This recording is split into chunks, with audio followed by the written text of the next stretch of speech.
All right, welcome everybody. We are having a impromptu conversation with Cyanide, and I can hear myself in the watch page.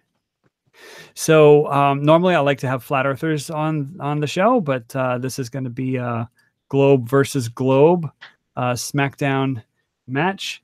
So let's give Cyanide a warm welcome, and Cyanide, please tell us a little bit about yourself. Hi, yeah, I'm a born baller, I guess. I got into the flat Earth thing about early 2015, I think, and it was over on Google Plus where I first started seeing it, and I didn't really catch on and recognize there was a debunking movement happening on YouTube or anything like that until after I'd already been in, doing my thing in the comment sections and stuff on Google Plus posts. But and I don't make any debunking videos myself, but I was familiar with all the guys. I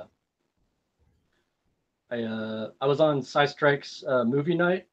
I was a regular on that for a while, a little about a year ago or so, and I'd hang out at your favorite spot, Earth Discussions, quite a bit. Yeah, that's my favorite. until I decided to pick up and walk away from the whole flat Earth thing, because it was really starting to eat away at me. When I first got into it, it was just something that was just so fascinating in a way, like a morbid kind of curiosity. How is these people grasping onto this thing that I just cannot imagine myself being in that position? So I set out to try to understand it a little bit, and I swear I took many approaches. Most of them were sort of in line with yours. I don't know if you're familiar with SciStrike. I'm sure you've heard of him, that guy, right? Yes, but I haven't really watched their stuff too much. Okay, well, before he started up the YouTube channel, he was the head of a community on Google Plus, and it was called Science Deniers Hall of Shame.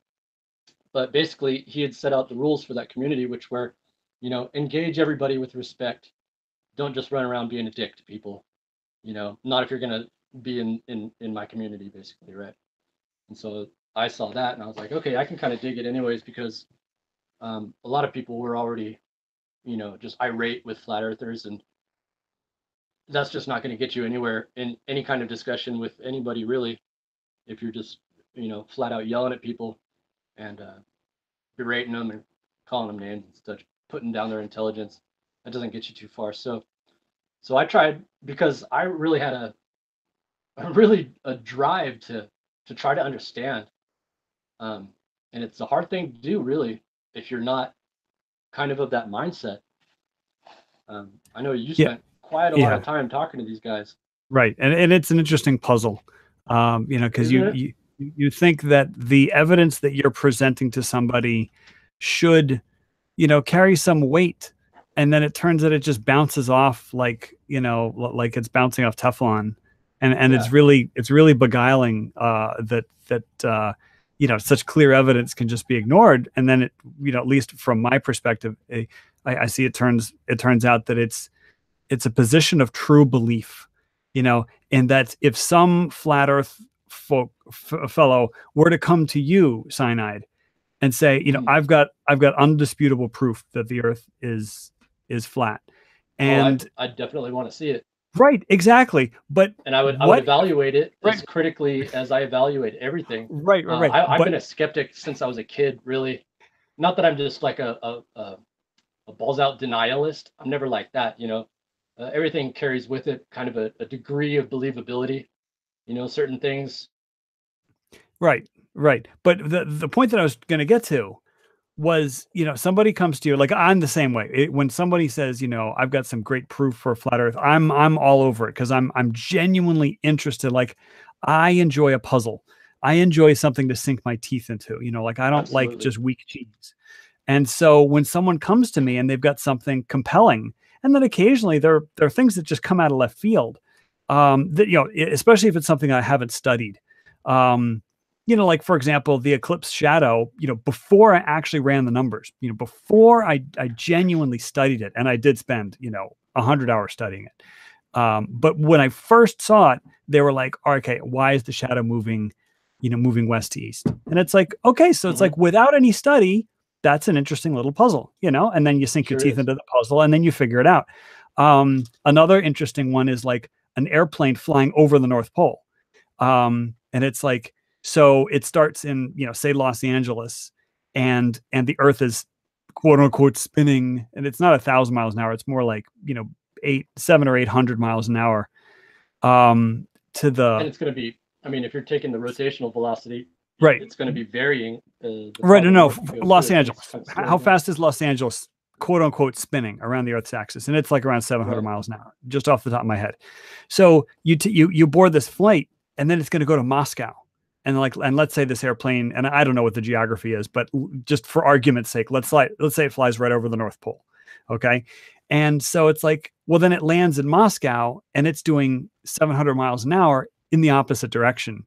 And it's like, so where does that change come in? And it's like, again, before I run the numbers, it's like, okay, well, that's an interesting little puzzle, because we got a 1,400 mile an hour difference that's going sideways, you know? Sure, yeah. If you take it at face value, it makes you go, Right. So the point that I'm trying to make to you is, let's say somebody just throws something in your lap. Like, let's say it's a video of a gyroscope, and the gyroscope, you know, there's a time lapse, there's a little clock there, and the gyroscope is set to spin. We know the Earth turns at 15 degrees per hour, and this gyroscope doesn't turn 15 degrees per hour. And it's like, the first time I saw that video, I was like, that's interesting. But the thing is, that's not gonna convert you. You are going to jump through any mental hoops that you're going to, you know, jump through to disprove that piece of evidence. Like without, and I don't mean to be, you know, just dismissing it because like, oh, well, I'm just going to dismiss this evidence. But, you know, at some point you're going to say, wait a minute, a gyroscope should be turning 15 degrees an hour, according to the Earth's turn. This is a time-lapse video with a clock. And it's not doing that. It's not turning. And it's like, there's got to be a reason for that. But the thing is, you are going to dismiss the evidence that's in front of your face in favor of your belief structure. That's the point I want to make. Because, you know that your belief structure is like... You're saying that you're assuming that I would do this just as a kind of a default? Well, the thing is, I know I do. Like, I do. Like, with the first time I saw that gyroscope video, I dismissed it. But I was also very intrigued. And so I started chewing on it. You know, I started immediately. But it's like, my default position was, there's something wrong with this evidence. And it turns out there was something wrong with the evidence. Right. Okay. But do you see my point is that there was a knee-jerk reaction in my mind, because I know the Earth is a globe. So someone comes to me with evidence, my knee-jerk reaction is going to be to dismiss the evidence and immediately try to search for reasons to explain it away, which sometimes takes a little bit of thinking. Does that make sense? Yeah, absolutely. The thing is every human has cognitive biases. There's lots of them too, built into us. I'm kind of prone to believe that it's an evolutionary thing. I don't know, just maybe a safety buffer or something like that, because you know, dealing with challenging ideas and perspectives from outside your own can be difficult to handle for anyone, really. You know, everybody kind of likes things to stay as they are, you know, not get too crazy and shake a lot of things up. We like to stay in our bubbles. We just do. That's human nature. And so I think over millennia, we just kind of developed these things in our brain work that enable us to easily stay in that bubble. They're all geared towards it. I definitely. I think it might be just a protection kind of thing, just to in a way to keep us safe. Yes, I agree with you. In fact, and I'm like a total newbie at psychology. I mean, I took a psychology course in college, you know, 30 years ago. And I have not studied this, but my I know nothing position, is that I feel very, very strongly about the role of cognitive dissonance. And a lot of Yeah, times people throw around the term cognitive right. dissonance as sort of as an insult. Um, Yeah, it always bothered me too because when I first heard it starting to be brought up, um, before it went rampant and everybody was using it, I looked into it, as I did with all these new things, um, and I read a lot of papers and a lot of studies on it. And what I found is that even still to this day, most people are using the term incorrectly. Like to say to make the point of somebody having cognitive dissonance. Oh, that's just your cognitive dissonance, you know, disabling you from blah blah blah. That's not entirely accurate to say because we don't yes. stay with cognitive dissonance doesn't stay in our minds very long. A cognitive dissonance occurs in our minds when we have two conflicting ideas, right? And our brain works overdrive to try to alleviate them somehow, to alleviate the uneasy feeling that these things bring, and to make them somehow coexist. So we'll make up these rationalizations or any number of things will go along with it. The cognitive dissonance itself is not the interesting part. It's how we resolve the cognitive dissonance that's important. Yeah, yes. And I think you're the first person to at least entertain my notions that like there's pain in your head, and I think the way that you deal with this pain or the way you avoid it, it really determines a lot of how some folks deal with the flat Earth debate. Um, my personal theory, and the thing is, I've seen very strange experiences, is that cognitive dissonance will sort of it's almost like there's a trigger in the person's mind, Yeah.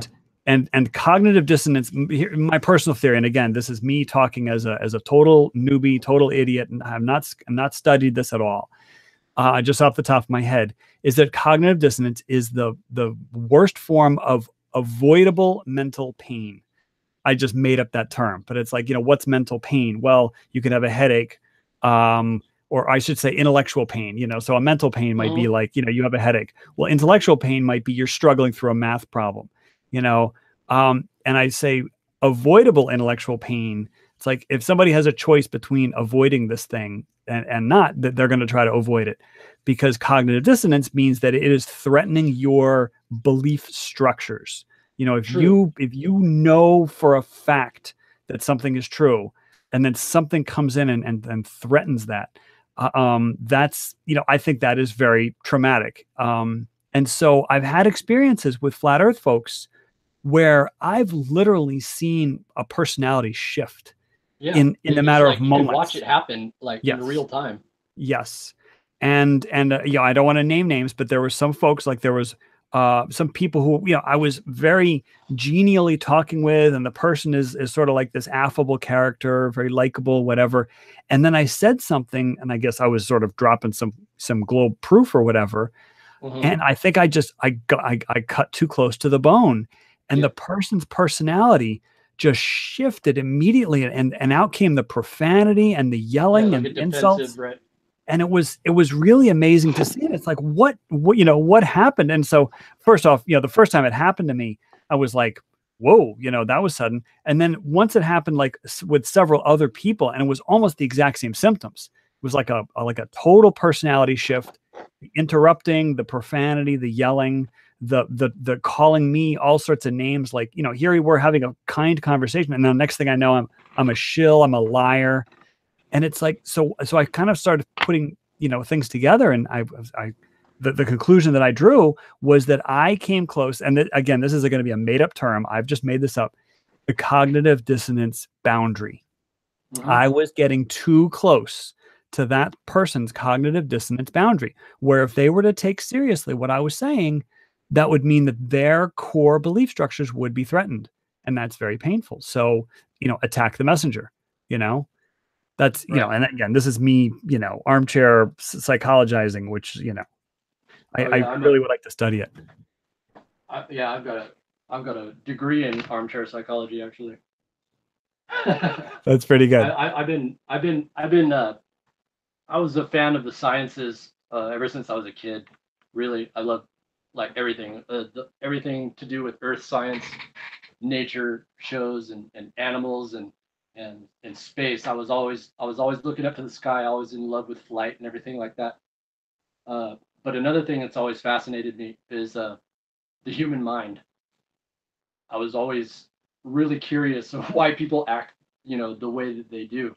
Yes. And so I've always, you know, been just quick to read an article that's, you know, talking about something along, you know, psychological lines. And really that was at the heart of my persistence in the whole flat earth quote unquote debate. Yes.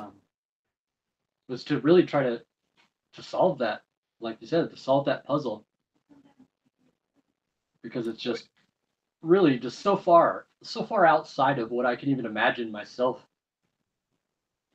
believing or even coming close to, you know. So that's just something I was intent on figuring out, and I was almost 3 years into it. You know, did a lot of lengthy comments, and I was in, you know, when the Flat Earth Debates channel was on, I was in there a couple times. Like I said, I hung out on Earth discussions, but that wasn't a very productive place. It was mostly just wait for a flat earther to show up, and then everybody just pounce, you know. And in all that time, you know, like you were saying earlier, when you start seeing things over and over, you start kind of taking notice, right? You see patterns.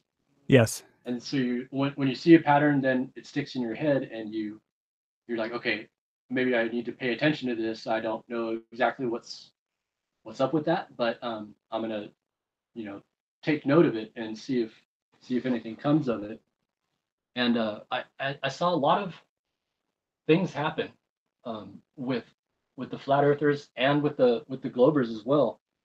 Because it was like, I don't know, flat Earth it's a total community, really. Yes. Very social. When you think about it, you know, even for the how much conflict there is, and people like conflict anyways. Everybody's just got a different kind of flavor, I think. Some people, you know, watch NASCAR. They're hoping for a wreck. You know, nobody wants to watch some cars drive around a track a gazillion times and not have nothing happen except somebody wins. You know, they want to see some action. They want to see a wreck. And I think a lot of people, you know, sports. You got football. That's crazy violent. You know, and people get fanatic about it. Right. They love it. That's another just kind of nasty part of the human condition is we all are still really not that far removed from the animals that we once were, you know, and also the Colosseum, you know, bread and circuses. Right, exactly. Yeah, they'd be cheering while people are getting mauled by wild animals. That's not cool. I mean, under normal circumstances, that shouldn't sit well with anybody, really. You know, no matter who you are, or where you come from, you shouldn't be pleased to see somebody being torn apart. Right. But then again, you know, take a look at today, and it's like, you know, my wife and I love horror movies, you know, and it's like, why do we love horror movies? I mean, there's got to be something in our psyche that is really drawn to that. I mean, of course, it's vicarious, it's entertainment. Yeah. It's not, we know it's real. We know intellectually. That very word. You know, but then, you know, there's that horror show over at that other debates channel where it's just like, you know, a bunch of flat earthers talking amongst themselves, and the glober comes in, and it's like everybody pounce unless the glober can kiss the ring. And if the glober kisses the ring fast enough, then they're cool. But for the time being, right, until they get too close to that hot button. Right. Yeah, I've been on the receiving end of that too. I went into Poncho Pete's hangout once or twice and just got, you know, I was totally cool, you know, because I already knew how they rolled, you know, you got to play it cool. So I was like, Right. okay, Right. I'll play it cool. That's fine. Even though you guys don't really deserve it, I'll play it cool. Well, And the key is taking the high road always, like not being reciprocal. Like they treat you a certain way, you absolutely do not return in kind. You take the high sure, road no matter what, you know, and that's really hard. It's human yeah, nature to respond. right. And for a long time, I really did. I never, like I was saying earlier, I never really got into the whole beratement. I wasn't. I mean, because man, you get into these comments and you're going back and forth with a guy for a couple of weeks sometimes. You know, he's asking questions, and you're looking up the things that you don't exactly know because we're not all freaking NASA scientists. You know, um, and you're just going on and on and on. And I wouldn't be doing that if I wasn't really trying to help in some way. You know, I'm not just doing Or, that to pass the time. It's a or lot of time. yeah, but or you could be a paid shill though. Like that's why you're spending the time is because you're being paid to. Of course. And but but yeah, I saw these changes happening over time. You know, there's big shifts within everybody. You know, you'd see all the flat earthers kind of start saying the same things. You know, depending on who was putting out a video about this or that. You know, if it's giant tree stumps, Right. Right. The giant tree plateaus or stumps. whatever, you know, all of a sudden everybody's talking about that. Um, And then but the then, concave, was it concave Earth, and that turns out to oh be a big yeah, hoax, you know. is Lord Stephen Christ still around? Well, somebody was saying that he just got arrested, like, and somebody was like even anticipating that. I was just thinking about him the other day because, you know, the concave Earth kind of crossed my threshold, and I was like, you know, I wonder how Lord Stephen Christ is doing. And so I did a couple searches, and I found some references like Lord Stephen Christ is about to be arrested. And then a couple of days later, I heard somebody mention, "Oh, Lord Stephen Christ was arrested yesterday," and so I don't know what's going on with that. So No, neither do I. I only recently started got back into kind of paying this any half attention. I dropped it like a bad habit about a year ago, and okay, just didn't look at anything anymore because I was like I was saying I was seeing these things and these changes in everybody, and they weren't changes that I was really happy with. Like a lot of my peers around me were getting just overly salty with everything, right? when you say peers, which side of the debate? So The Globers, globe peers were getting right? salty. Okay, Yeah, and these were people that I had frequent interaction with, either in Hangouts or, um, you know, Google Earth communities. We'd always be seeing each other and interacting, and these are guys that I guess are on my side, I guess I could say, but I was really not approving of how they were acting, and I've always my stance on it was always that the truth should be um, paramount. yes, And you should be. And I've always kind of lived by the personal motto, even way before this, that I never really open my mouth about things that I just have no idea about, right? Just to hear myself talk or whatever. If I don't think that I can say something and be reasonably sure that it's true and correct, and I have the right idea about it, I don't speak up about it because I mean you're just right, asking for trouble. If you right, do that, you're gonna right. put your foot in your mouth. Somebody's gonna call you on it. You're gonna look Yeah. like an ass, Well, and nobody occasionally, likes having to admit they're wrong. Even though, occasionally, you know, that's happened to me where I spoke about something that I knew, you know, I had studied on a little bit, and then it turns out that I was wrong. yeah, And then so of course they gleefully, you know, pounce on me like, you know, oh, as if like the last 2 hours of discussion, I was just completely proven wrong about this one little point that, like, you know, somebody was talking about demolitions, and I said, you know, will they remove windows before they demolish a building? Because in my study of demolitions, because I actually was really interested in that and studied it at one point, that's part of the pre-demolition process. Like you know, you don't want pieces of glass to be flying through space and possibly, because sailing like a Frisbee and then, decapitating a spectator. And so part of, there's a lot of stuff, a lot of prep work that goes into demolishing a building. And so I'd said, well, hey, they removed glass. And the guy responded, with a video of like one of these Las Vegas casinos that got demolished. And you could see the shiny glass like on the face of the building that had not been removed before they demolished it. And it was like, okay, well, I guess I was just proven wrong. I thought that was a matter of principle, but I guess guess not. I guess they removed the glass most of the time, like not in all cases, right?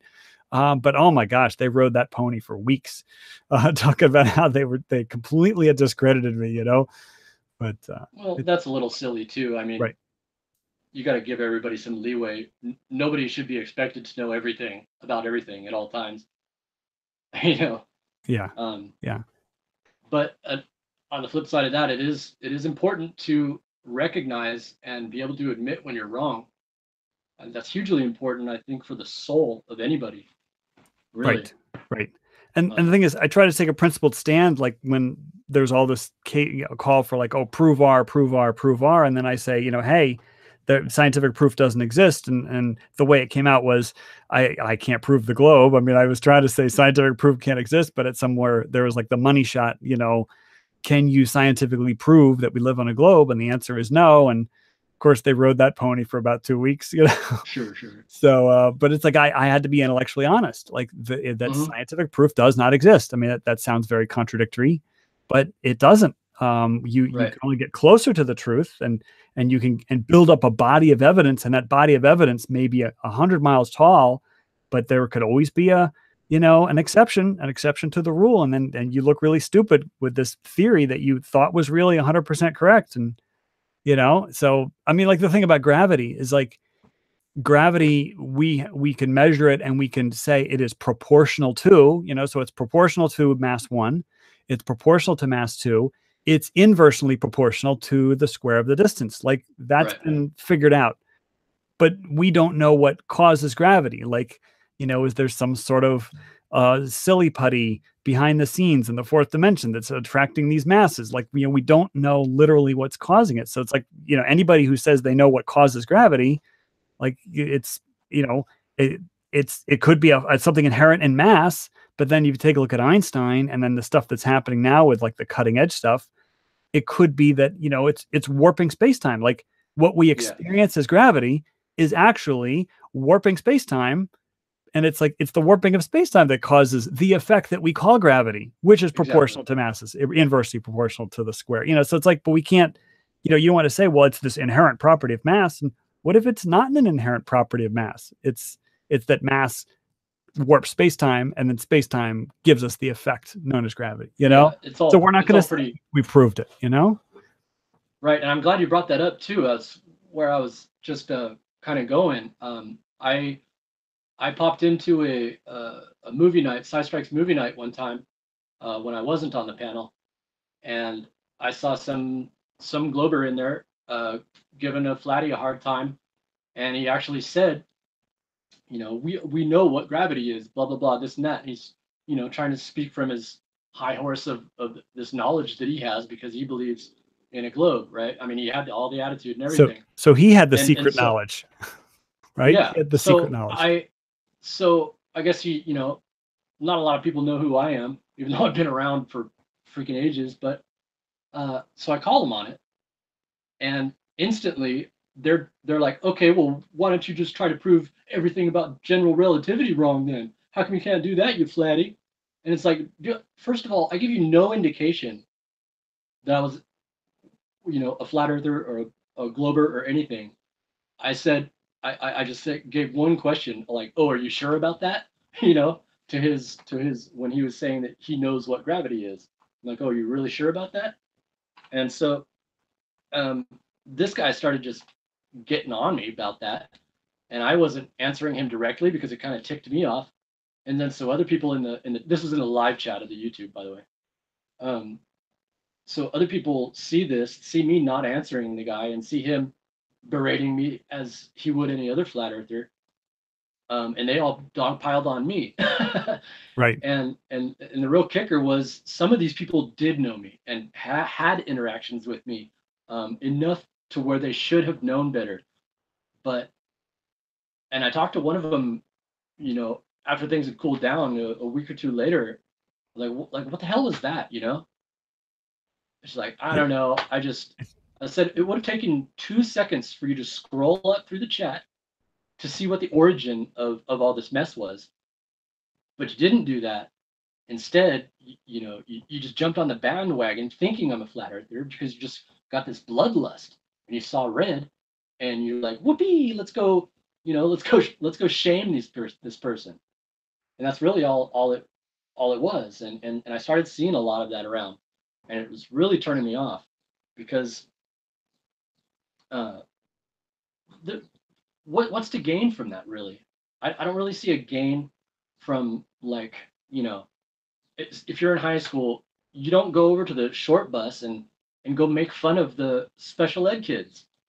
Right. That's a very good point. But you have to add in the internet, right? You have to add in the internet. Like, for example, if I were to sit down, and we all know the debate show that we're talking about. If I were to sit down with the host of that show across, a restaurant table, fish and chips, he's drinking a pint, I'm drinking a large Coke. He wouldn't talk to me like that. He wouldn't speak to me like he was interrogating a prisoner. He wouldn't call me retarded to my face over and over again, telling me I'm the stupidest man he's ever encountered.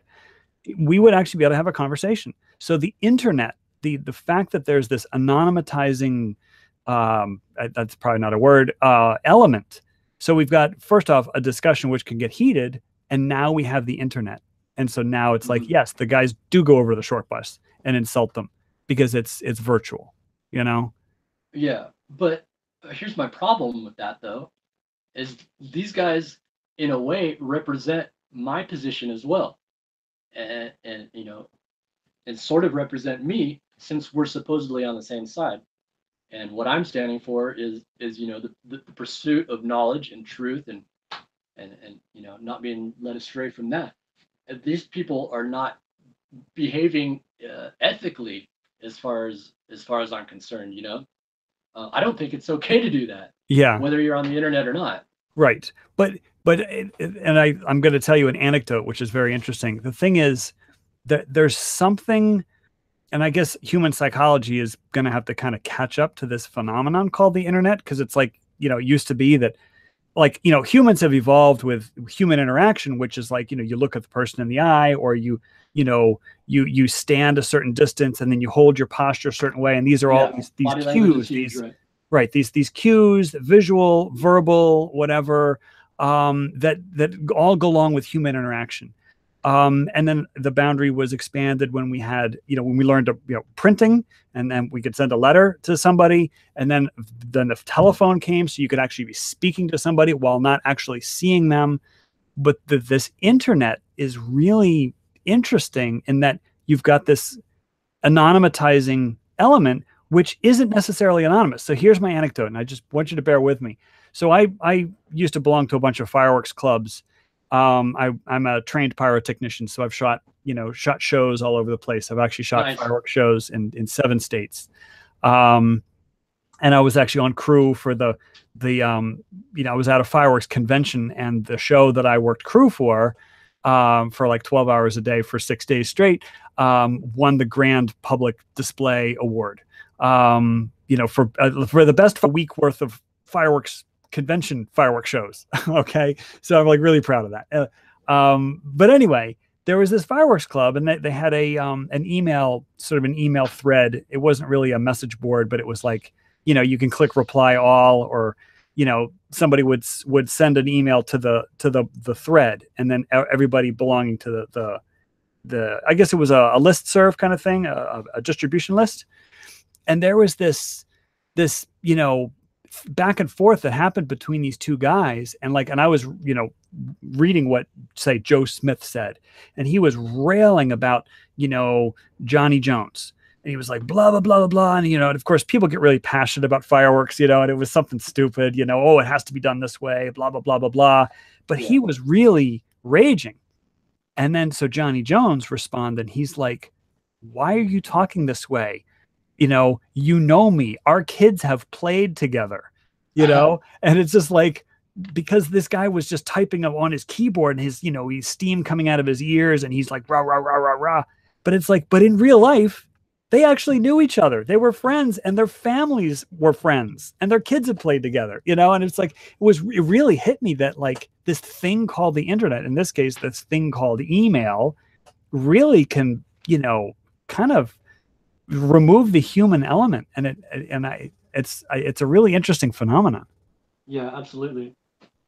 And even I've heard some talks in the scientific kind of community that we're actually getting our first, the people who are becoming adults now, the 18 and 19-year-olds, it's either them or just a couple of years behind them will be the first full generation born in the age of technology, to where they could have been a toddler and had an iPad, they've The been with kids are these swiping. electronic devices. They're swiping while in diapers. Since they were born, this prevalence of the internet and this way of communicating that is really quite new to us as a species has come about, and so they're the first ones now taking adulthood that have grown up in this completely. I mean, I sure as shit didn't. Right. Right. My first computer didn't have lowercase letters. Yeah, it's an interesting turn of society, and it's not really known like what direction this is going to take us. And periodically when a new technology appears, people have to kind of take a couple years to get adjusted to it, and then sometimes there's like rules of etiquette that kind of come along, and then sort of everyone sort of mutually agrees on them. But sometimes things are just changing so fast that like the rules really can't get established, like people, and the community is so big now that it used to be like it was a small cadre of users, like let's say you were a member of AOL, and I remember I was a member of AOL before AOL was on the internet. I mean, before AOL was on the real internet. I was on a bulletin board service before the internet was kind of a thing. Yes, the bulletin board services where it was like all this text-based stuff that would just scroll up on your screen, and that was great. But like you kind of would come into these.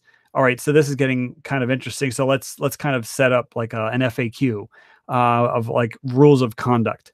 But that's when the community is small. But once the community gets too big, that it really gets sort of organic. I mean, the rules have to sort of develop organically, but it's interesting. But I think getting back to flat Earth, that I think some people, they're using the anonymous nature or the dehumanizing nature of the internet, even if it's like a real person with a real name, like a person's screen name might be their real name, but that person is now an internet avatar, and so they're going to act like an internet avatar. Yeah, I still don't see the draw in, like, I'm taking specific issue with these kinds of globers who are just out just railing on the flat earthers and just kind of mind shaming them or whatever you want to call it. I really don't see the draw in mocking somebody for a lack of understanding. Yeah, well, it happens on both sides, obviously. Like that the show we're talking about, they rail on globers, and then some prominent globers rail on flat earthers, and the accusations of lying come out very, very quickly. But I think you pointed out earlier that there is a sport to it, and that's really where I kind of get a little bad taste with certain globers, is like it seems like it really is a sport for them. Let's go over to the short bus and make fun of all the retarded kids. And it's like, you would not absolutely do that in real life. And like, what if they aren't even retarded? They just see the world differently than you. It's like, there's a lot of flat earthers who are perfectly intelligent. They just genuinely believe the earth is flat, and the belief comes first. That's something that really always tripped me out too. It's like you conform your words, and you can apparently walk and talk, so how are you believing in this flat earth? How are these two things coexisting like this, right? So and so I really did set about trying to understand the psychology of it, and I put myself in a position to where I got with a few individuals that were kind of well received by the flat earthers. Like the flat earthers kind of, like, I remember when you first came on the scene, right? You've always been flat earth math. Yes. And still to this day, there's a lot of flat earthers who are kind of confused that you're, if you're even a flat earther. Right. Not, the right? name was designed. They can listen to you talk for an hour and they'll still not be sure because your name is flat earth math. Right. So it's like somebody's not paying attention. Like you just need to get rid of that globe avatar. That's just ridiculous. Yeah, I did. I was thinking about, like really super going undercover. Like obviously I came up with the name, and the name is a bit of clickbait. And I was thinking, like, should I go full hog and like pick the AE map as my avatar, and I was like, well, you know what? Why don't I just tip my hat? So I picked the globe as my avatar. And it's always been, like, literally since day one of me creating this channel, the globe has been my avatar, and it doesn't have a big red line through it. I'm sorry, what? In the same way that they, the flat earthers kind of have gravitated towards you because of that, they also did in a similar way with these other guys who didn't just outwardly denounce the flat earth from the get-go. They're kind of truthers, I guess you could say, but never really came out as full-bore flat earthers. And then later on, just said, look, I've found, plenty of evidence to satisfy that bit of knowledge for me, and yeah, it's not flat. But and still a lot of flat earthers just would be like, yeah, come on, you're just messing around, and they're trying to tell them straight up. But so I got in with these guys, and that allowed me to join a few hangouts and really kind of start seeing things from not a flat earth perspective, but not from the perspective of somebody who thinks that this is just about them trying to find the true shape of the planet. Because honestly, here's where I'm dropping the truth bombs. It's not about that at all. It's not about the shape of the planet. Even if they say it is, right. It's really not. It's not about what evidence you can provide, what evidence they can deny. None of that has any bearing on why they're actually flat earthers. Right.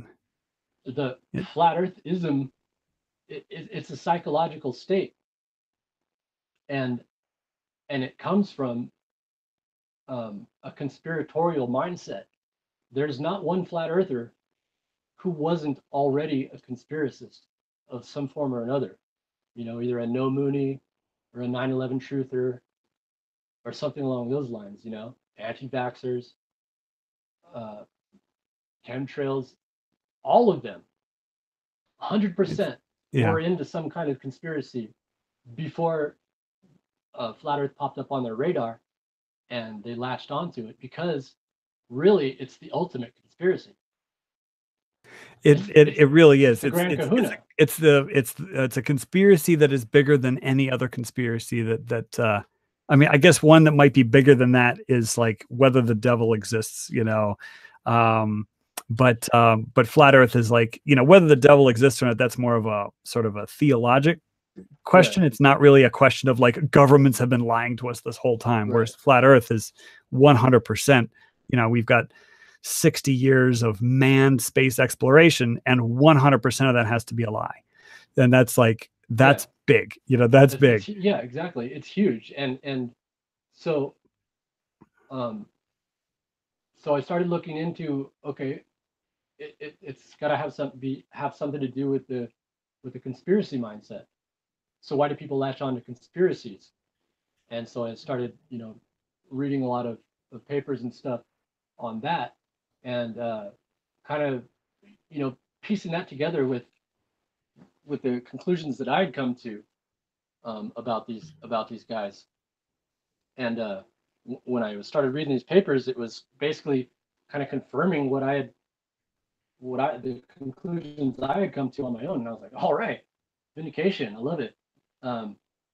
But with that, with an understanding finally of why they are the way they are, I realized that there's nothing I can do. Uh, you know, there's no reason for me to stay in the debate. Yeah. Well, Uh, so Not only that, and you know my perspective on this, but I would like to share it. But go ahead, finish your thought. well, so I mean, I went, like I said, I was doing it. I was on the front lines of this stuff for like 3 years, and I went through all the kind of meta stages as I saw a lot of other people go through. You know, first it's disbelief, and you're like, no, they must just be stupid. And then, you know, if you start talking to them, or you're okay, they're not just complete dullards. You know, they're people like everyone else. So what is it? And then I was like, okay, well, they must be trolls. They must just all be trolling us. This must just be a big internet game or something like that. But then you see people that are just so dedicated that they couldn't possibly be making this up. Um, you know, off the top of their head, just coming up with these wild rationalizations and stuff. You know, Right. What the to key answer is your question, rationalizations, you know? huh? The key is rationalizations, because it's not like, that they're just, you know, being totally ridiculous. They're rationalizing, so they're using something that has a grain of truth to it to explain away, the evidence, or explain, Mm-hmm. explain either flat Earth or explain away the globe. But the key is a rationalization, which means that they believe it. They genuinely believe it. Yeah, I mean, from a philosophical perspective, the definition of belief is really highly debated and can take a really wide range of definitions itself. But I've discussed this with other Globers, you know, seriousness. Like, these guys really believe it. And I said, you know, a large part of them, you know, especially the more vocal ones and the people who are the content creators, they do, they absolutely do. They couldn't be faking it. And then understanding the psychology of it, and then you know, it's not really about believing that the Earth is flat or believing that it's not a globe. The conspiracy thing is, it's all about community for them. So when they find this, and I mean, there's lots of, it would take a long time to really explain that kind of psychology, but later I'll turn you on to some videos you could watch. They're pretty illuminating. But so when you start seeing that this flat Earth thing, they've joined a community, right? There's a brotherhood there. You can see the way they talk to each other, right? It's all about love and this and that. Um, Really strong community ties they have. Right, right, And so right. flat Earth becomes part of their identity. Um, it doesn't matter what, like, the shape of the planet and the evidence or whatever, the facts, those all take a back seat to them belonging to this community of people who really do, what they really do believe in is that they are doing good thing, right? By trying to discover the truth and bring it to the masses. Like, Right. that I will buy into 100%, that they do believe that, you know, that's priority number one to them, is belonging to this community, and they're thinking that they are actually doing the righteous thing by um, trying to spread the truth that everybody else is blind to. Um, so Right. it The becomes secret ingrained in knowledge. their very identity. And so this explains that when when you get too close to that hot button, or whatever you called it, of their cognitive dissonance, you know, or something, you'll say something that causes that, and why they get so hostile, so defensive right away. It's not, to a reasonable, rational person, that kind of flip, that sudden flip in temperament is not reasonable or rational, Right. right? But it Yeah, but it's is, belief driven though. it is, if you, from the context that you are attacking who they are as a person by Okay. trying to Okay. say that Yes. they you know, provide them evidence of a globe Earth, you are attacking who they are as a person and the community that they belong to. So yeah, I mean, they get upset. Yeah, the thing is, and the thing for me, and I guess you're looking at it in a slightly tangential way that I look at it. So I always say, you know, it's a core belief structure, and that if you threaten that core belief structure, it's very, very painful. So they're going to try to avoid that, and that's when you get the whole personality shift. And then sort of your take, if I'm reading you right, is that it is part of their personality, you know, part of their person and part of their, like, the community that they belong to, that you're not sort of necessarily. attacking. It doesn't necessarily have to be their personality. What is who they are as a person, how they define their identity, okay, the one they're currently holding on, their perception of themselves. That's really what's at the core of it. I mean, if you've had enough conversations with them, you'll know that when if you push them, you know, enough to where they don't get irate with you, you don't back them into a corner, they'll always default to, well, I don't really know, and I don't really care. Right. Well, but at some point though, and I don't know, there's the thing called planting a seed, you know, the concept of planting a seed in somebody's mind. And I believe very, very strongly in that. And so I want to encourage you to, you know, to continue on the good fight without fighting, of course. Well, but it's like, don't give up, because it could be that you plant the seed in somebody's mind and that they're going to come around. You know, like, for example, in the next couple of years, I think there's like 6 different missions that are planned to the moon by different agencies and countries. You know, like one of them is going to put an HD camera on the moon facing Earth, you know, like a bunch of different things like that. Very exciting developments. Of course, you got the SpaceX stuff. You got, you know, satellites going up all the time. You've got some really, you know, pie in the sky ideas. I heard about an airline that they're thinking about going like Mach 7. So it's essentially going to go at like 90,000 feet at Mach 7. Yeah. And it's like, you know, at some point the evidence is just going to build and build and build. And then, like, you know, they're master denialists though. I mean, well, and they've already got years of practice. Right. But the thing is, at the core, but at the core, they're still people. They're still people like you and me. You know, they put their pants on one leg at a time. And all of us, you and I, are susceptible, maybe not to the exact same cognitive biases, but, you know, with the exact same things, but we are susceptible to them, because right. Know, everyone's human. Everybody can fall into these kinds of things. They've tricked themselves, basically. But have you ever had a belief that you had in your heart change? Like, is there something that you believed or disbelieved? I'm sure I have. I can't think of it offhand, because I've never been one to, I don't know, I'm kind of different. I never really hold to a belief until I'm like really damn sure about it. Right.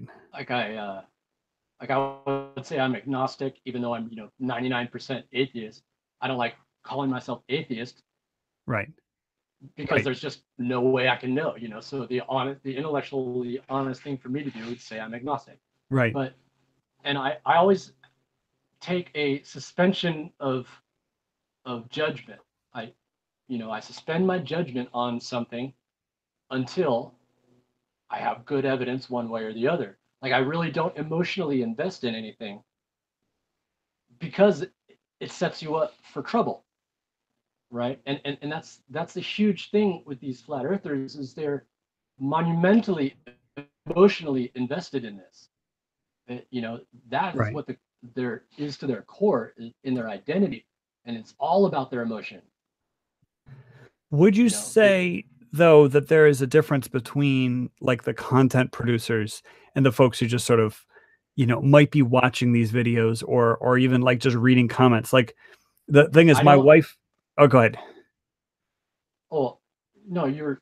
Well, okay. So the thing is about comments, like my wife is a comment reader. Now, the thing is, she doesn't participate in the flat earth debate. She has these Facebook exchanges, and she goes onto, she'll read articles on various news websites, and then she'll scroll down for the comments. Like, she's in it for the comments. I read a lot of comments on a lot of stuff too that I don't necessarily.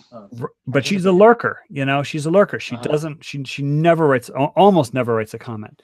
And so, would it be fair to say that maybe the content producers and then the comment writers are the more passionate, and that there may be people who are lurking, who are just sort of watching sort of over your shoulder, and that your interaction with folks may sway them. They may have heard this flat Earth thing. They saw the billboard, they researched flat Earth. It started sounding compelling, but they're not full bore.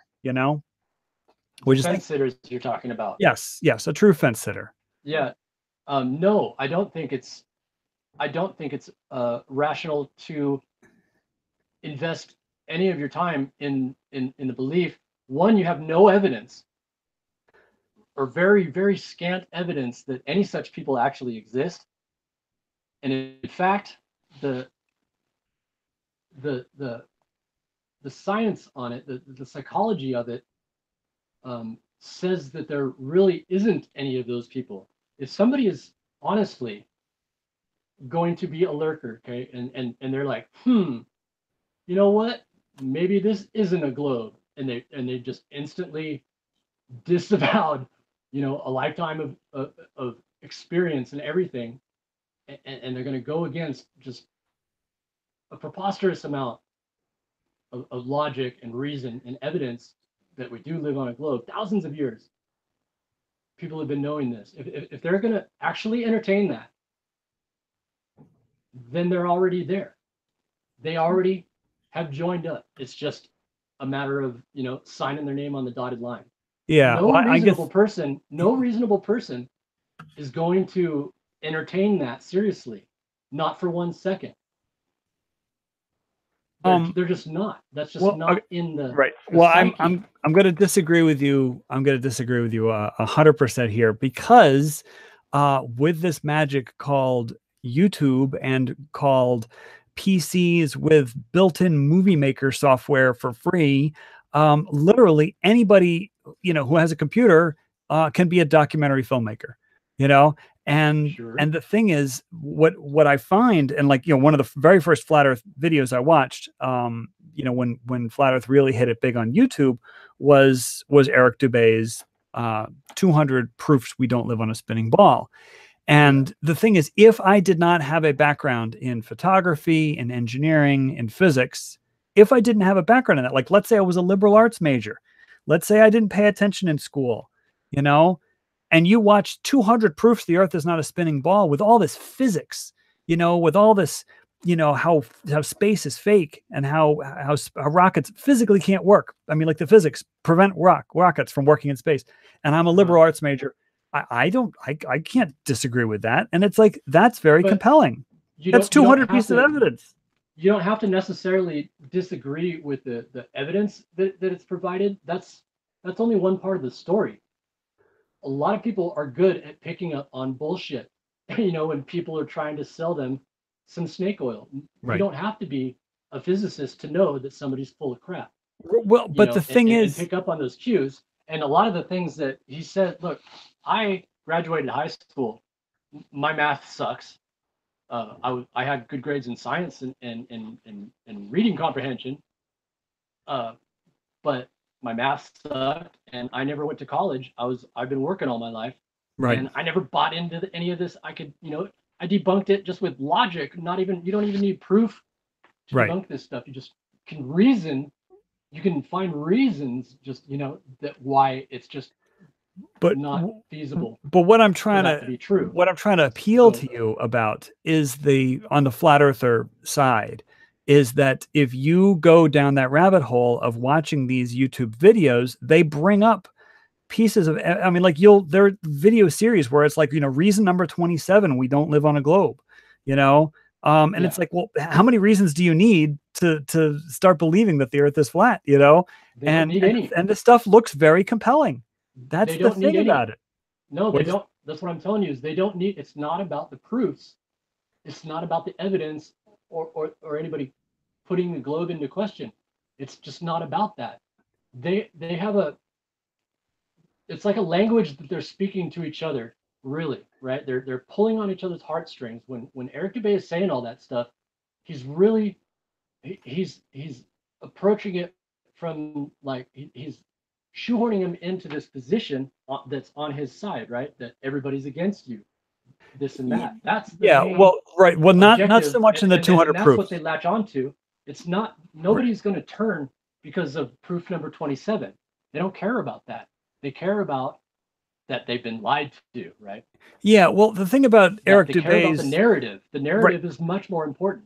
Right. So the thing about, and I just want to make a distinction, like Eric Dubay's channel is full of conspiracy stuff.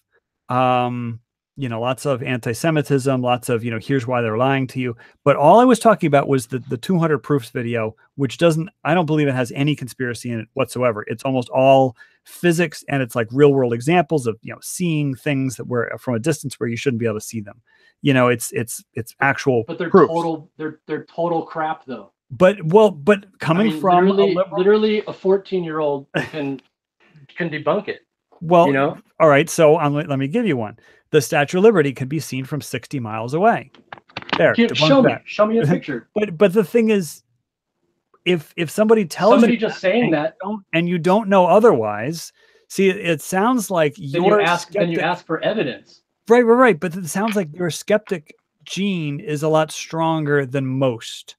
Right. So most people, if they're told a fact, they're like, oh, that's an interesting fact. I mean, you don't immediately challenge a fact and say, well, I don't believe it.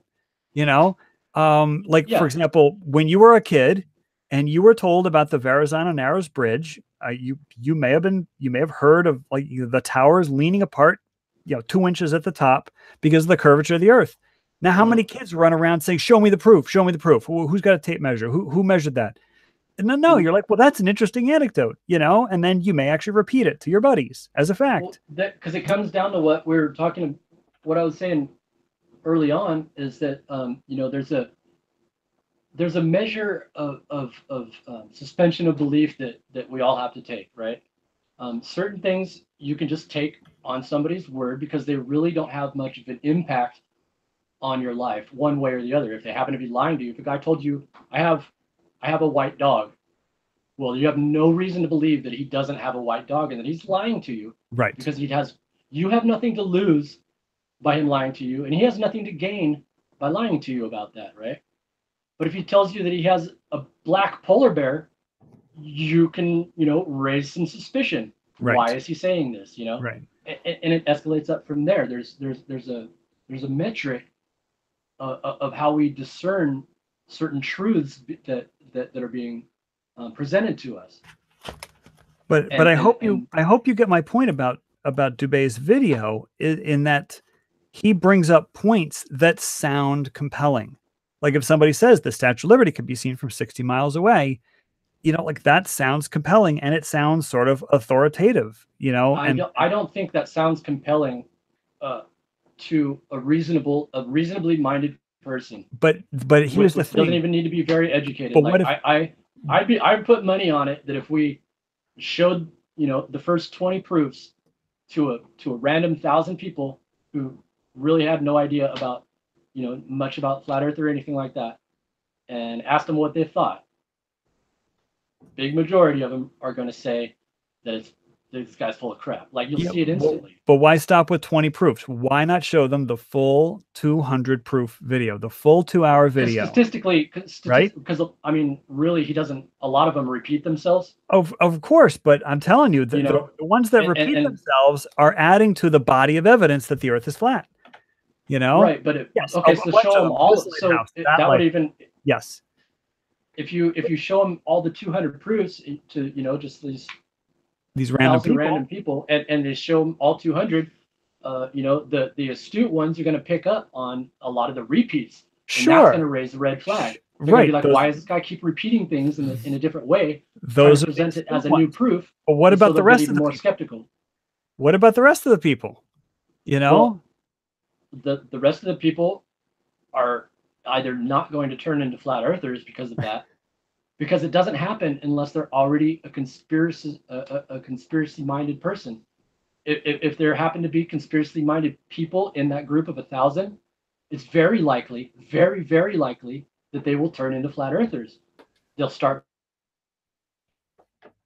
But would you agree that the conspiracy mindedness of a person is a spectrum? It's not a toggle.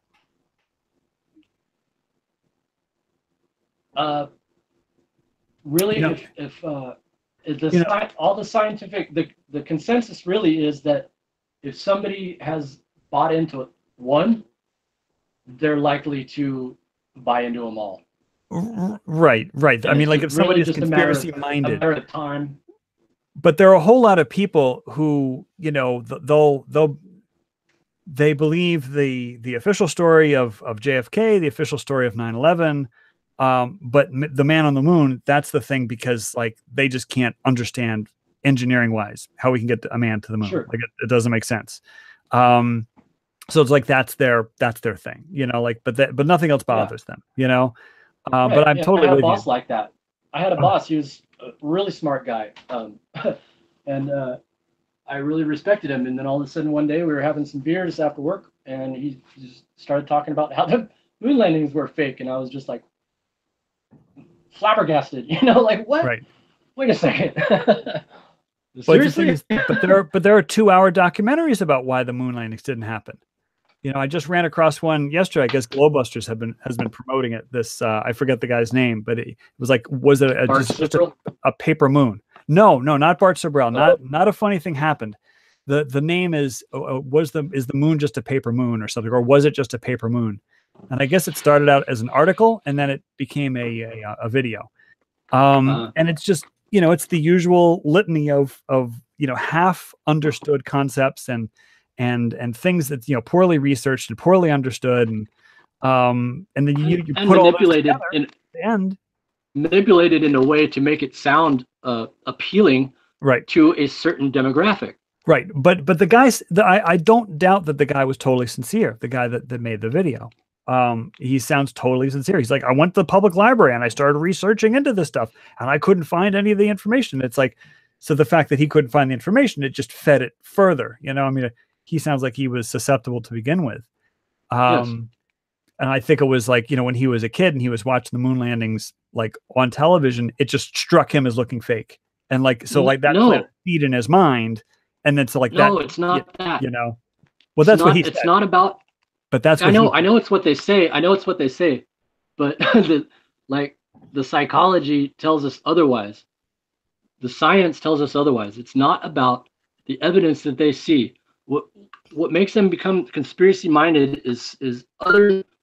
I don't know how to word it really without sounding kind of like an asshole and making them sound like bad people, but something has gone wrong. There's other kinds of things in their personality that, like, maybe, you know, not for all of them, of course, but there might be some, you know, anti-Semitism or racism. There's a fear of others, right? One common thing amongst almost all of them is a feeling of lack of control. You know, that they are not in enough control of their own lives, and that's terrifying to some people. That there are things out of their control that can happen to them that can be, you know, devastating. And so how they resolve that is by creating this entity of them, you know, the Illuminati, the NWO, or so they're in control. So at least somebody's in control. Yeah, but just they can kind of feel better about all of this. Right, but so, like that's the grand so they have this conspiracy mindset theory. And then they see something like the moon, and that feeds right into their cognitive bias of selective information, and that just feeds it, and it gets fed for years. And it's not about evidence. It's about these subconscious issues that these people have. They don't need. If you want to help a flat earther not be a flat earther anymore, he needs to see a shrink. And that's not to sound mean. I don't mean that in a mean way, but they need to work through their own personal stuff. You know, everybody's got personal stuff. They need to work through their personal stuff, and there is a common denominator with all of them. and it's inherent to everybody who's a conspiracy-minded person.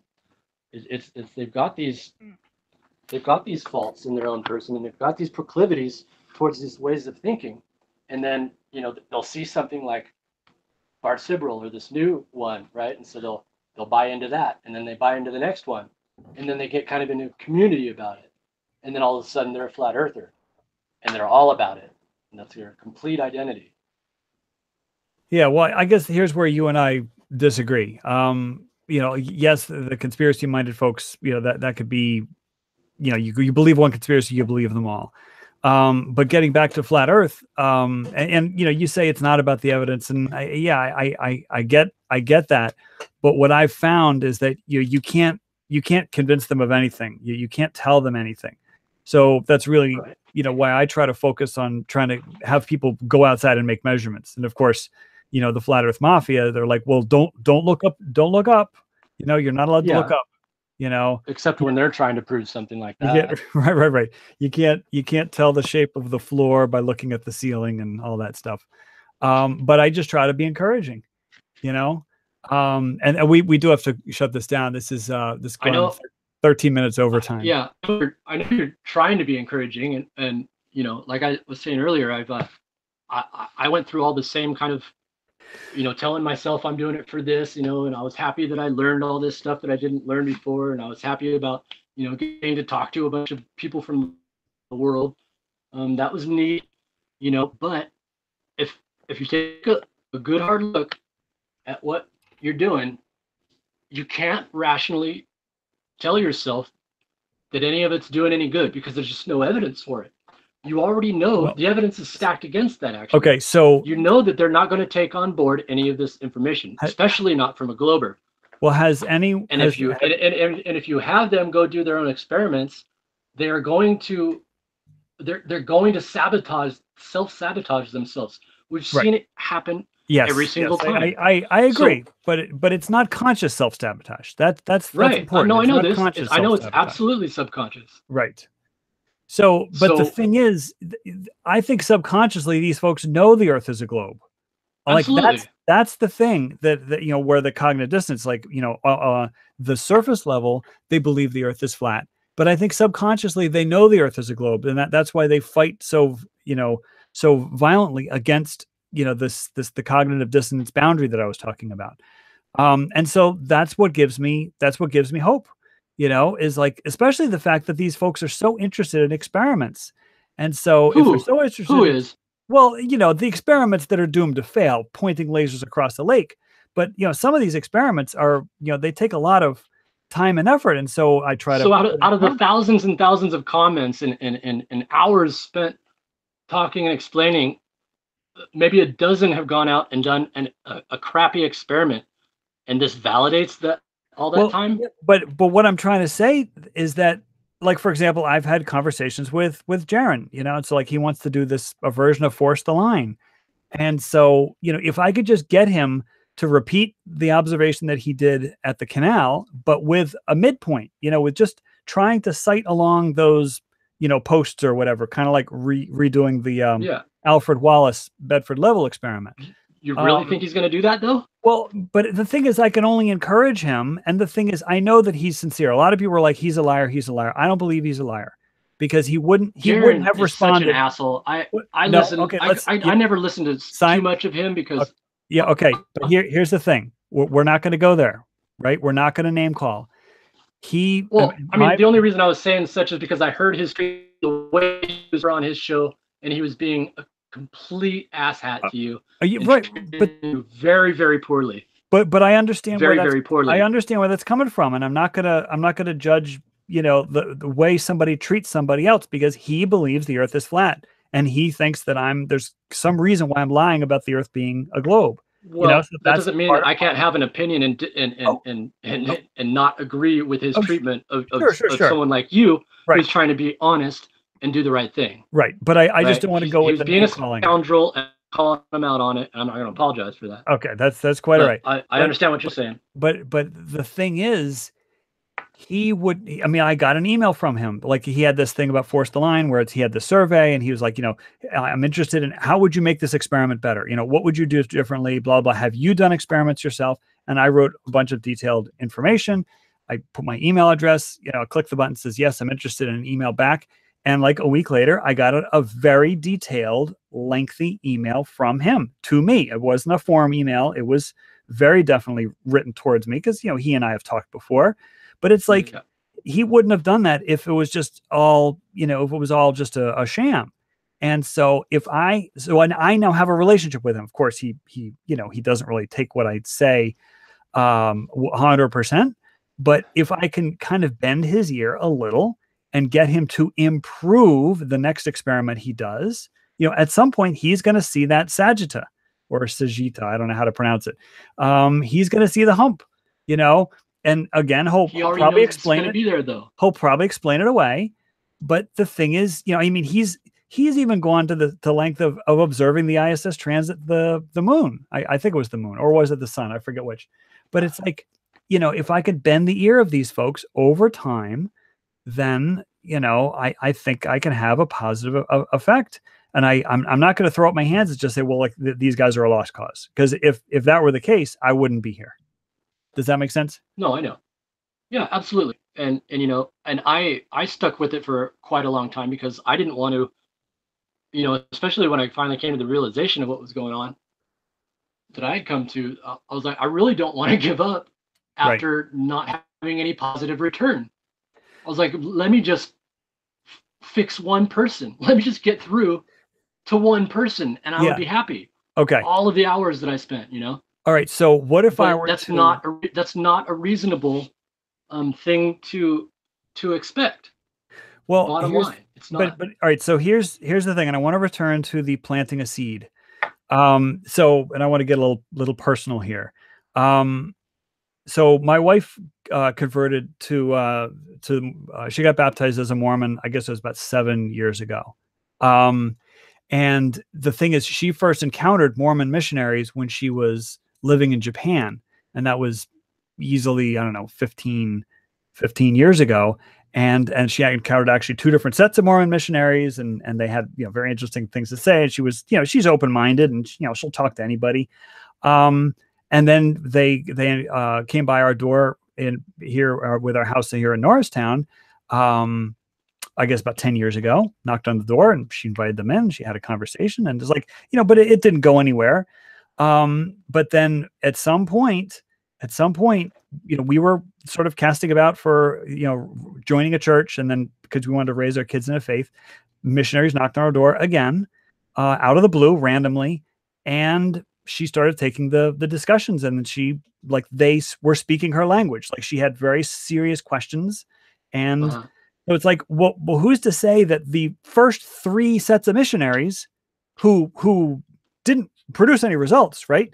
The first three sets of missionaries that talked to my wife produced nothing, right? They did not get a convert. They didn't get a baptism. They didn't even get somebody taking the discussions. The fourth set of missionaries did. Okay. And that's what I mean by planting the seed, is that you don't know if you're going to be planting the seed in somebody that will bear fruit later on. And so when I talk to missionaries, because we have them over for dinner regularly, and I encourage them because they literally spend, the female missionaries spend 18 months, the males spend 2 years away from their family, literally knocking on doors randomly. And they may be very frustrated by not getting results. And I just say, you don't know if you're planting the seed in somebody that will bear fruit later on, just like the missionaries with my wife. And so that's what I want to say. What you're saying. I see what you're saying. However, there's other things to consider in that situation that could also explain the timing of it, the fact that kids I assume had already talked about. You're breaking up a little bit. The draw.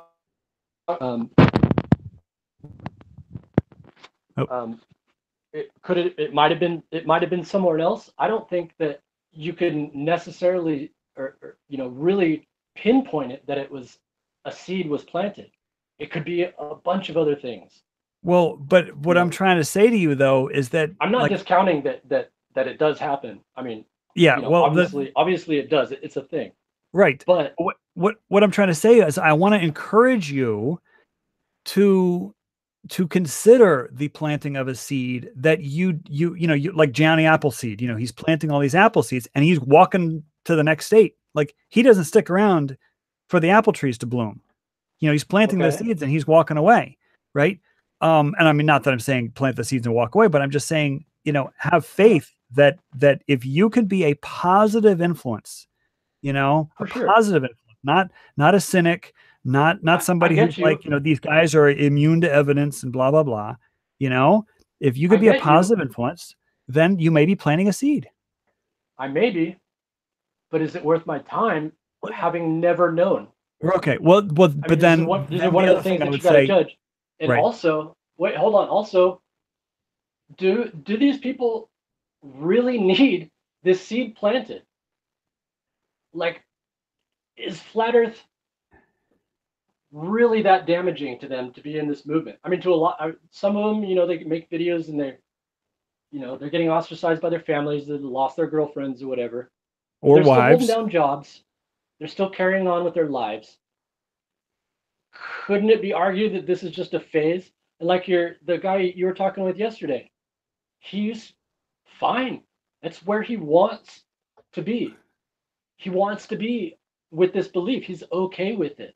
Right. So it's not something, that they don't necessarily need to be fixed. Why are we taking it upon ourselves to fix them? Okay, so I want to stop you right there. And I mean, the thing is, I don't want to stop you right there. That's a very, very good point. And you never want to enter in a relationship with somebody where you're thinking, I'm going to fix this person. I mean, and that is like a male-female thing, or right. I don't know if you have a relationship with anybody, it's a human thing. Lots of people know. Yeah. It's a human thing. Oftentimes there will be a relationship where somebody's getting a girlfriend and they're like, and one of the reasons why they got this girlfriend is because they want to fix her. She's got these flaws and he's like, it's going to be my mission to fix her. And then like that relationship is doomed, absolutely doomed. And so I would recommend that that you not like approach it like that I'm going to fix these people. I would recommend that you try to be a positive influence. Well, yeah, I tried that already. And then, I was truthful with myself and truthful with looked at everything that I was doing, others were doing, they were doing objectively. And I stayed intellectually honest and I followed what the science says that needs to do. And that is to not engage with these people. It is actually proven, it's proven in many, many studies that giving these people a platform only justifies them in their beliefs. Arguing against them, trying to make these proofs. I'm not saying that you're doing this, right? But most, a lot of ballers are. It only entrenches them deeper into this belief because it's not about the proofs. You're attacking their identity, and of course they're going to stick up for themselves in that regard. So if you ask any professional clinical psychologist what the appropriate action would be to take, they would say to do nothing. Don't engage them. That's the wrong thing to do. In all accounts. Are you all accounts? Well, yeah. Well, I disagree with that. Are you familiar with? You disagree with the scientific consensus then, no, and that's where I've come into a lot of confrontation because I've been presenting this evidence to people who are otherwise reasonably minded, and they start acting exactly like flat earthers do, where they don't care about the scientific evidence. And because basically what I'm doing is, and I'm not saying this is happening with you, if you read the comments that I left on your video earlier, I kind of consider you a special case. I read the short bus.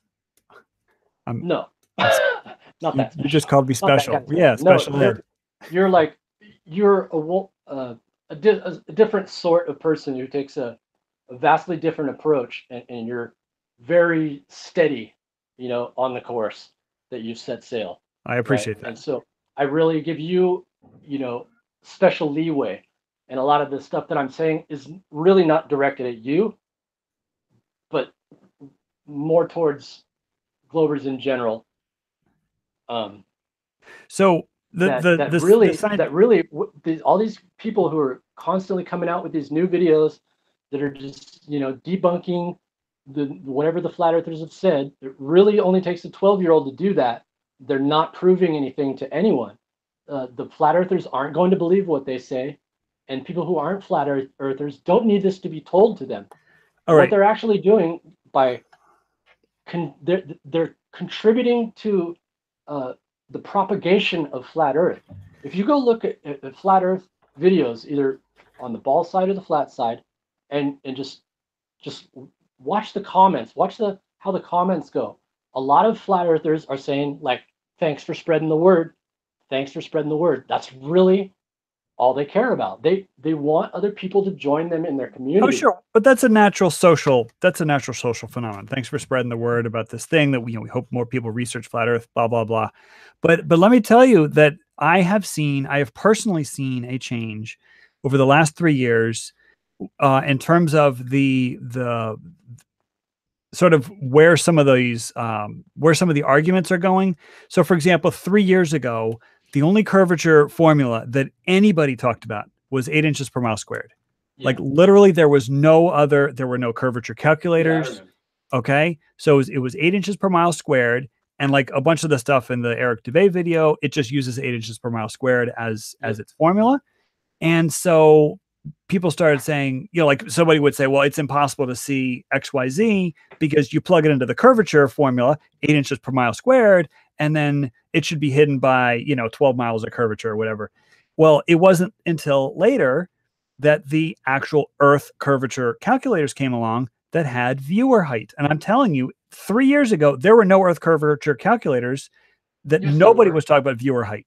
I mean, the Globers were saying, well, come on, you know, you're not so low, whatever, but there were no online calculators and people weren't talking about it. And so the shift has happened where 3 years ago, it was all 8 inches per mile squared. Now it's all Metabunk. Now, of course, Metabunk's being attacked, but at least they're using the doggone calculator and as opposed to 8 inches per mile squared, which has a viewer height of 0. Like that is progress. And here's another one. How is it progress though? Well, it's progress to go from a calculator that is less precise to one that is more precise. I mean, of course, they still use it. In what direction though? Towards what end are they making progress? Well, they just went from denying one thing to denying another. Right, but they're denying it with a smaller degree of variability with the truth. Like right now, when they're using the Earth curvature calculator as opposed to 8 inches per mile squared, and now they're talking about perspective. You know, it's like pretty soon, or at some point, they're going to put perspective and the Earth curvature calculator together, and they're going to realize that something that is hidden behind 300 feet of curvature is actually, you know, that's a tenth of a degree off from where it quote unquote should be. You know, like they're not there yet. Math that far though. They're not there yet. But the thing is, the progress has been made, and I've seen the shift, and so. They've only shifted the goalposts, though. They're not making a.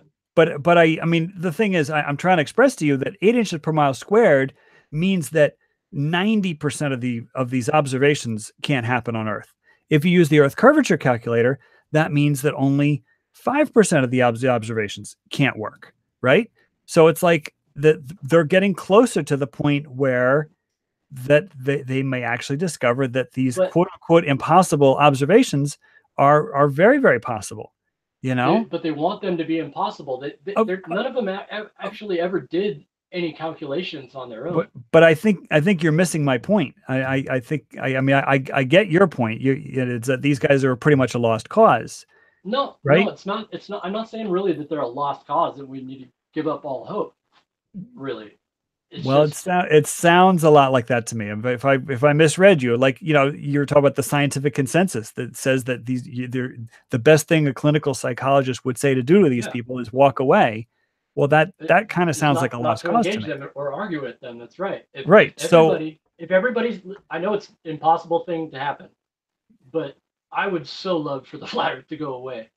And the only way that would ever happen is if everybody just stopped talking about it. So here's a question for you. Because how long do you think they're actually going to continue going on and on about the flat Earth that they have no one to argue with and no one to confront?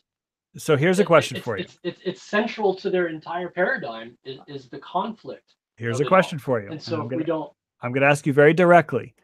Sure. Then why are you here? Right? Why are you here? Because it sounds to me, and again, I might be misreading you, that you would rather people just not debate with flat earthers. Oh, absolutely. Yeah. That would be my my number one point of coming here. However, I know that that's never going to happen. Right. I seem to be the only one who's come to this conclusion, followed through with it. And then, I walked away for a year, and then I come back and I see people making money off of debunking stuff that was long dead. Right. I saw Greater Sapien bringing up Brian Mullins again, and that just burned my ass. Brian Mullins was over with. Nobody was talking about him anymore because it got taken care of. Well, but I thought it got taken care of inappropriately.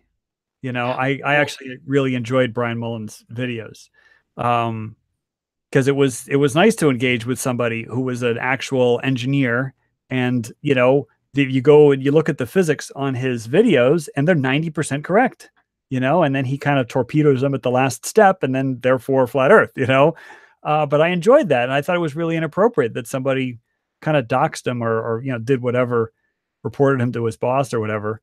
So he had to kind of go under the radar. It wasn't his boss. I was there pretty much. There's guys that I ran with, but nobody talked to his boss. The guy was unemployed at the time. He held a license to do business as an engineer, right? And when you sign into that association of engineers, you agree to certain things, certain code of ethics, and which he was breaking by doing that. And, and another member of that association, the same association, noticed this, and he is ethically bound to report it. Well, right? Because I disagree. That guy is representing them across the board. I disagree with that fundamentally. I mean, I'm not disagreeing with what you say factually happened. I mean, I'm not privy to the facts of the situation. I disagree with the methodology. Decision that a flat earther should not be representing himself as a licensed engineer. I think it says nothing about licensed engineers, that there is a licensed engineer out there somewhere who's a flat earther. I mean, think about surveyors. There are surveyors who are flat earthers. I've known a bunch of them. And so imagine these folks getting drummed out of their profession or being told that they have to shut down their YouTube pages. You've met them? Well, no, not met personally, but I mean, they've got their YouTube channels. They're pulling your leg. Do you know Chris Van Matra? I haven't paid attention to flat Earth for a year. Okay, then yeah. All right. So it seems, well, Chris Van Matra is a surveyor. Like a road surveyor. He's not a geodesic. Right, but neither are 99% of surveyors. 99% of surveyors are plain surveyors. Okay. So he's a plain surveyor, Right. But the point that I'm trying to make is that I think it's very unethical for Globers to attack people by cutting them off at the knees, by sort of going where they make their bread. If somebody has a profession and then you go and show up at the person's place of work. I mean, you say that this guy was unemployed. I mean, I can't, like I said, I don't know the facts, but I think that's very, very unethical, that people should be allowed to have their opinion. You should be allowed to be a professional engineer and believe the earth is flat. I think it's a free country, and you should be allowed to have the freedom of thought, the freedom of expression. You should be allowed to have a YouTube channel. I think that stuff was can have really... a YouTube channel, but if you say certain things, advertisers aren't going to want to advertise, be associated with the things that you say. Well, but this wasn't about he wasn't naming a company. he wasn't naming, he didn't put his No, whatever yeah, even worse. society, whatever It's an engineering entire society he belonged to. association of professionals. Right, but there's probably 100 engineering societies out there. Okay, and he didn't name any of them, right?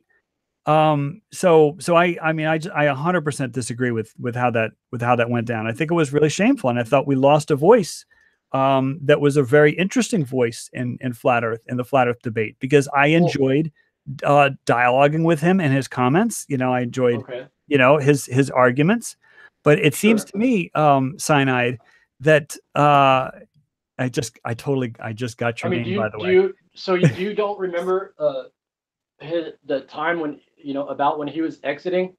It wasn't all he didn't disappear so fast because of the engineering thing.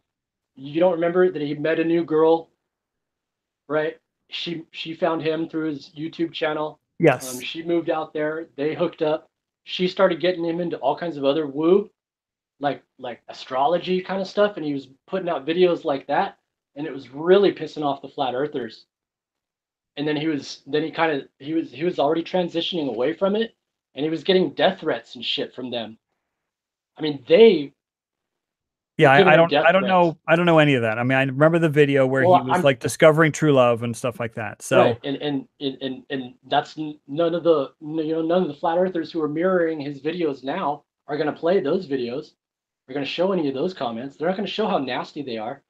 They threaten to kill the people who have ever said they're going to leave flat Earth, and they did this to Brian Mullins. They did this.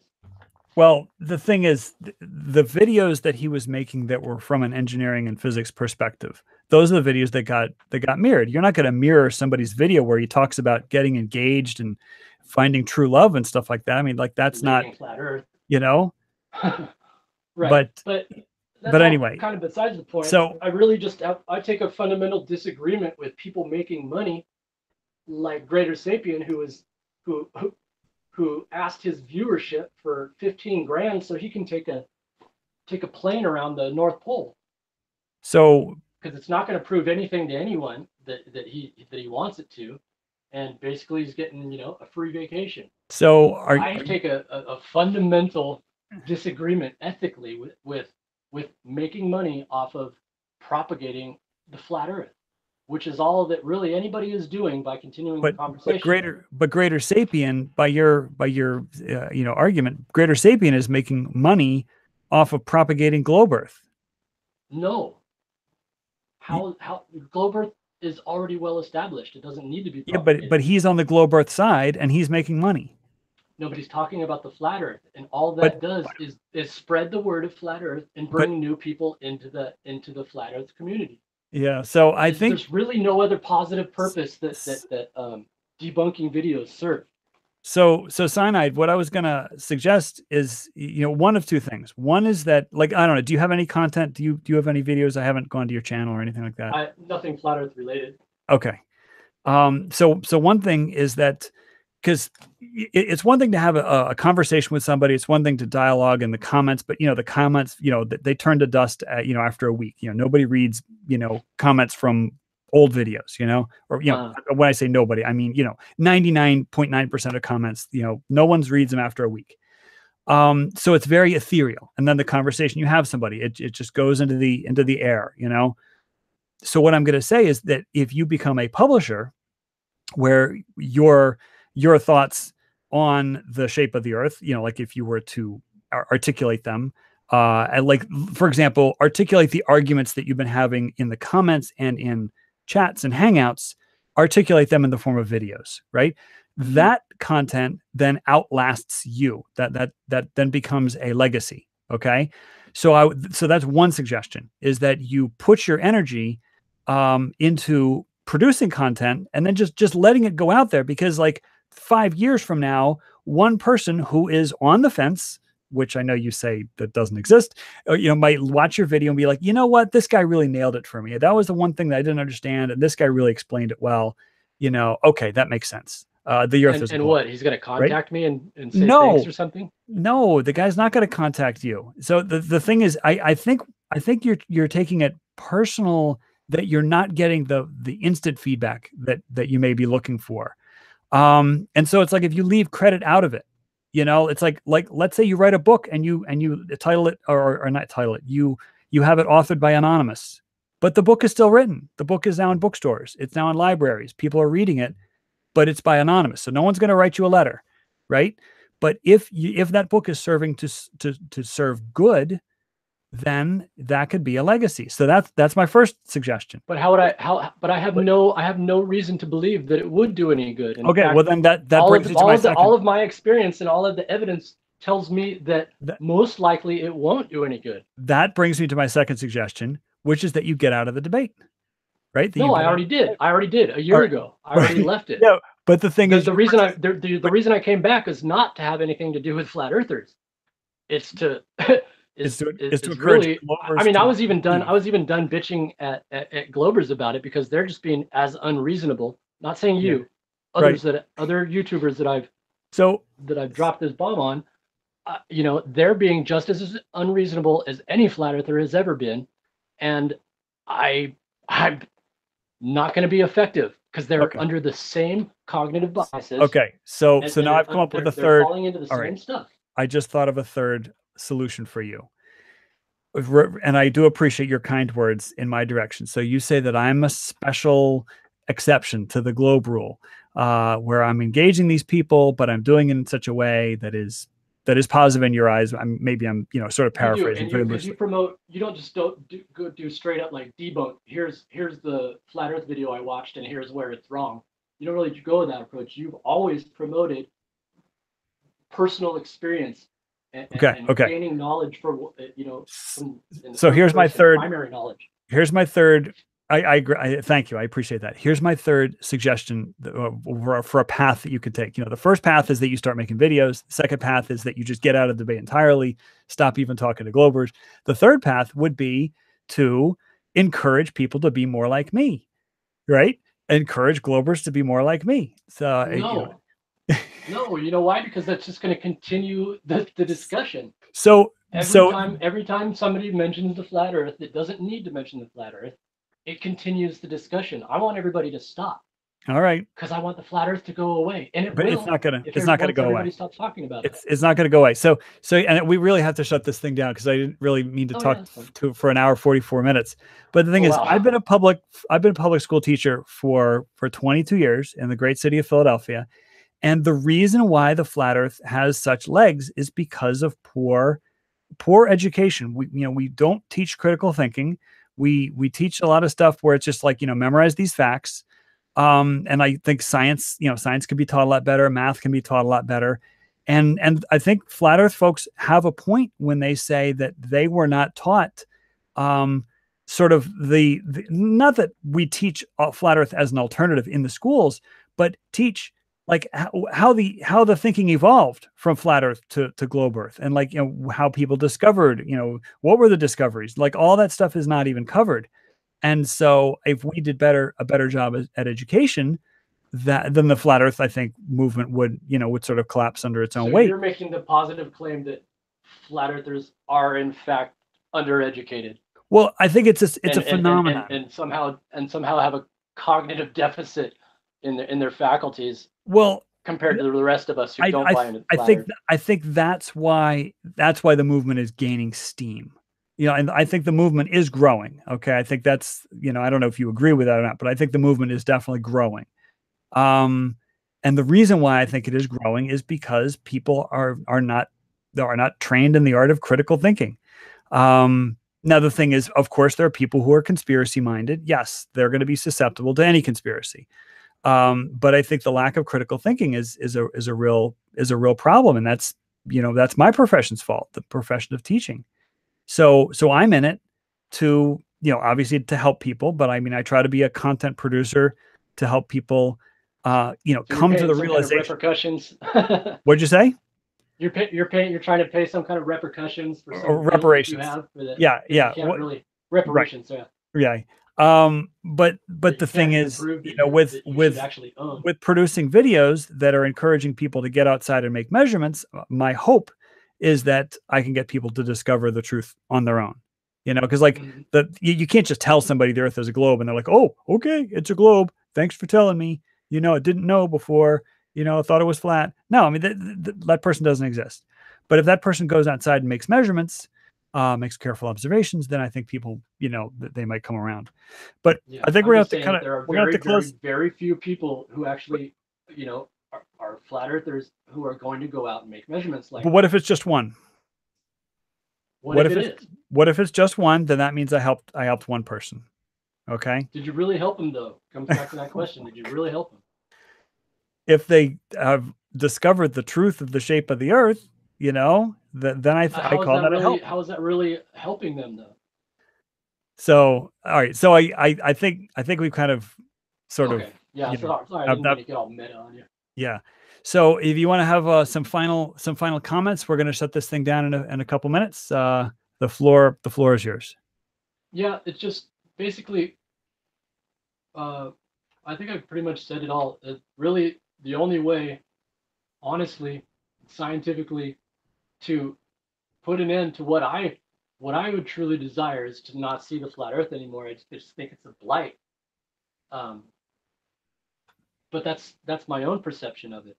You know, obviously these flat earthers see it as a positive thing, and but the only functional way to do the best towards that end is just to do nothing at all. Let it run its course and peter out, which it will, which it would, but it's not going to happen because too many people are talking about it now. But there's just no reasonable, no rational reasons one can come to give evidence of any kind of fence sitters. You might spot one or two, but is it really a solid justification for staying in the debate and continuing to argue with flat earthers? Or is it that that's just what you want to do because for whatever reason, you know, we've all got our different reasons for doing the things we do. Right. But I'm of the mind, and I'm not talking about you, I'm gonna really make that clear. I'm of the mind that most people are really not in it for any good purpose, for any honorable mean. You know, they're really just mind shaming people and pantsing the short busters and laughing about it. And that's just not, it's just not an ethical position. And there is where I kind of draw the line. I just disagree with people acting in a shameful and unethical way, especially when they're holding up a banner of knowledge, of righteous knowledge and wisdom. Right. When they're in fact ignorant to the truth of the matter. So. Okay. Well, I appreciate you coming on the show. This is a very interesting conversation. I didn't really expect it to be going in these directions, but you know, the thing is your viewpoint is valid, and it's one that's shared actually by a number of Globers. I've had a number of people who are actively telling me and telling just Globers in general, you know, stop going on Nathan's show, stop going on Nathan's show. You know, he's making money off of flat Earth t-shirts, you know, stop going on his show.